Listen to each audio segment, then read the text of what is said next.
What's going on, guys? Unknown Player here, and today once again we'll be going over a few topics of things happening recently inside Destiny 2. There's a new update happening soon and its maintenance period. Of course, the Prestige raid launch, I want to talk about that and my thoughts on it and the loot I got, and of course the exotic quest, in addition to a few other things and changes Bungie are planning on.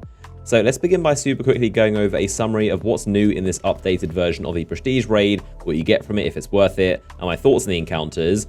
It is probably the most difficult activity inside PvE right now, so I know a lot of you are wondering what it's like and more importantly what you get from it if it's worth it.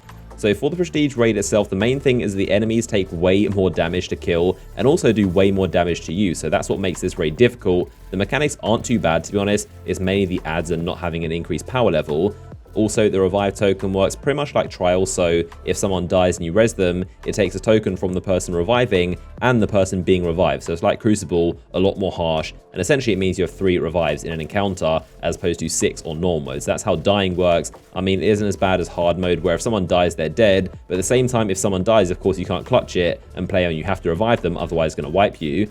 So the gauntlet is up first this week. The main difference here is that you can't have the same runners going in, so everyone has to rotate shooting or running, and everyone has to know how to do both of them, of course. There's also an extra psionic projection, and also only 3 orbs inside when everyone's running, so not massively different, to be honest, but of course, like most of the Prestige mode, the adds are the most difficult thing.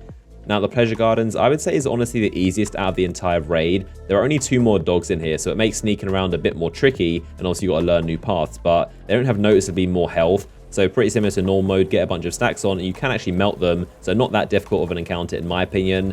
Now, the baths, however, was very, very difficult. This is what I think is the most difficult part of the Prestige raid, and this, of course, is because the adds are super, super punishing. This was definitely the part that we spent the most time on, but the bathers now drop a debuff that takes charges away faster. You got tons of them spawning when you're doing damage in the middle, and also you need to go back to different plates that matches the symbol you're given, so you have to be mixed up, and it makes things a bit of a mess. But definitely the worst part about this is how strong those adds are. You need to be so on top of them, because standing on the plate, you're pretty defenseless, like a sitting duck, and even the scions become a threat, so everything hurts really badly, and you're pretty defenseless just standing on the plate, so baths is definitely something to watch out for.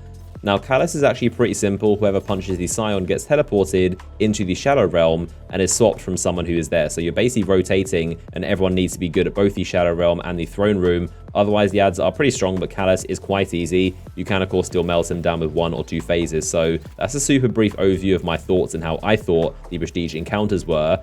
Now, what kind of rewards do you get for this extra stress? Well, like I said in earlier videos, it is basically cosmetic. There is no real advantage, which obviously sucks. I really wish there was at least something like armor perks or something that can help you inside the raid. But we knew going in, it's basically all about glowy stuff and gold shiny things. So probably the main thing you can get from the Prestige version of this raid is, of course, the exotic quest for the Legend of Accuracy. You can finally now complete this. It's been like a month now since we first got it, but finally this exotic quest can be finished and done. So as I've covered before, this is the final version of the Legend of Accuracy. It doesn't get better or more improved. This 2 in the mag version is the final one. And then, of course, once you do the Prestige raid, you go back to the tower, speak to Benedict, the sweeper bot, and he's going to give you the Emperor's Pleasure ornament and, of course, finish the exotic quest for you. So now it's done. So again, just like all the other rewards, I personally really wish there was some kind of upgrade. I feel like it deserves it, at least 1 more in the mag or something to make the weapon even better. But this, of course, is the ornament. The only way to obtain it, you can't get it from Bright Dust or engrams. The only way to get this ornament is from the exotic quest. It does look amazing by itself, but again, I do wish there was some kind of upgrade to make the weapon a little bit more impressive. Probably one of the best things I earned was from the clan engrams that you earn, of course, and I spent these with Hawthorne, and finally she gave me the sword, which I didn't have before. She's given me like 4 or 5 auto rifles every single time, but finally I got the sword, so that's pretty nice. I got the chest piece from the dog section. This one, of course, is glowing, and it's got little purple bits. That is the difference between normal gear and Prestige gear.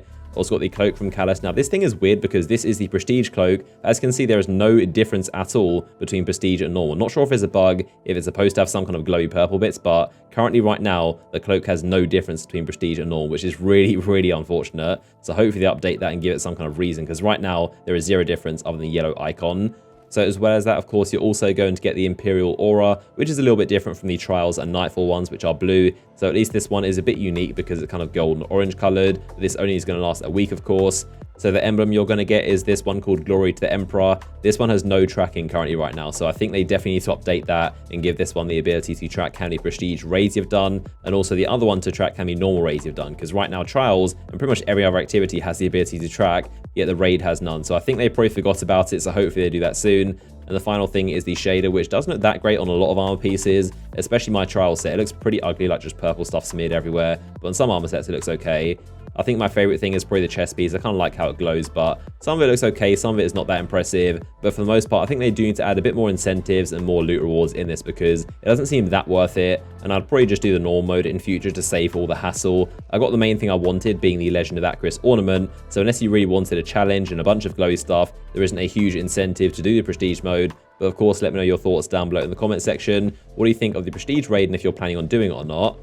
So next up, let's talk about some updates for Destiny 2. So tomorrow, a pretty big one is going live called 1.0.3.5. So the maintenance is going to begin at 8 AM Pacific time, or 4 PM in the UK. So at this point, nobody new is going to be able to load into the servers, and you can't log into Destiny 2. But if you're already on the game, you can still play for 1 more hour. It's pretty strange, but if you're already on before 8 AM, you can still play and keep on playing your games for 1 hour. Anyone else can't join. But then at 9 AM, an hour later, everyone is going to be booted. So everyone will be removed from the activity and booted to the title screen. So at 12 PM or midday is when the maintenance is scheduled to end. It could be extended, or it could go live earlier, but that is when it's scheduled. So roughly 3 to 4 hours, depending on if you're on before 8 AM. So of course, after that, you're going to be prompted to download the new update of 1.0.3.5. So Bungie haven't detailed exactly what's going to be inside this patch, but we know a couple things they're going to be working on and are most likely to be in this update. So of course, one of the main things they're working on is the chest lockout, so Cade 6 treasures that drop nothing sometimes. One of the things they said they have identified and should be fixing very soon is the raid keys sometimes being reset when you make new characters, and sometimes it messes up with that. There are of course some things that may have taken priority with these updates. Of course, the emote thing glitching through walls and the main exploit for the raid. There was a hotfix for it yesterday, but I'm not sure if it's been fully addressed yet. But of course, these exploits are going to take priority. So on top of that, of course, as you may have noticed, the Exodus Crash Nightfall Strike for this week was broken. It didn't work at all, and collecting those blue pulses didn't work. So it was very, very broken, and they changed it to Pyramidion. So that is why the Nightfall has now been changed. I'm really hoping they actually fix this strike very soon, because every time it is the strike, you basically can't play the Nightfall until they fix it. And last time they didn't change it, so it was basically a whole week of not being able to do the Prestige Nightfall. So hopefully that's fixed soon, but that is why the Nightfall has now been changed to Pyramidion for the week.